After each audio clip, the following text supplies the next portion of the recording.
കഴിഞ്ഞ ദിവസം ഞാൻ വീട്ടിൽ പോയപ്പോൾ ദേ അമ്മ നല്ല നാരങ്ങ അച്ചാർ ഉണ്ടാക്കുന്നുണ്ട് കേട്ടോ. ഇത് അമ്മയുടെ റെസിപ്പിയാണ്. കൂട്ടത്തിൽ ഇച്ചിരി ചിക്കൻ കറിയൊക്കെ ഉണ്ടാക്കുന്നുണ്ട് കേട്ടോ.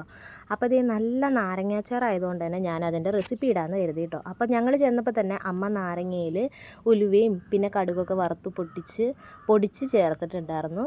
അപ്പോൾ ദേ അതിന് ശേഷമാണ് ഞാൻ ചെന്നത്. അപ്പോൾ ദേ അമ്മ ചിക്കൻ കറിയൊക്കെ ഉണ്ടാക്കി വെച്ചു. അതിന് ശേഷമാണ് നാരങ്ങ അച്ചാറിൻ്റെ പണിയിലേക്കൊക്കെ തുടങ്ങിയത് കേട്ടോ. അപ്പോൾ ഇതേ നാരങ്ങാച്ചാറിന് വേണ്ടിയിട്ട് ഒരു ഉരുളി അടുപ്പത്ത് വെച്ചിട്ട് അതിലേക്ക് കുറച്ച് എണ്ണ ഒഴിച്ചു കൊടുത്തതിന് ശേഷം കുറച്ച് കടുകൊക്കെ ഇട്ട് പൊട്ടിക്കാം കേട്ടോ. അപ്പോൾ ഇതേ നല്ല ടേസ്റ്റുള്ളൊരു അച്ചാറാണ്, നല്ല ഇഷ്ടമാണ് ഞങ്ങൾക്ക് എല്ലാവർക്കും കേട്ടോ. അപ്പോൾ ഇതേ കുറച്ച് ഉലുവയും കൂടി പൊട്ടിച്ച് കൊടുക്കുന്നുണ്ട്.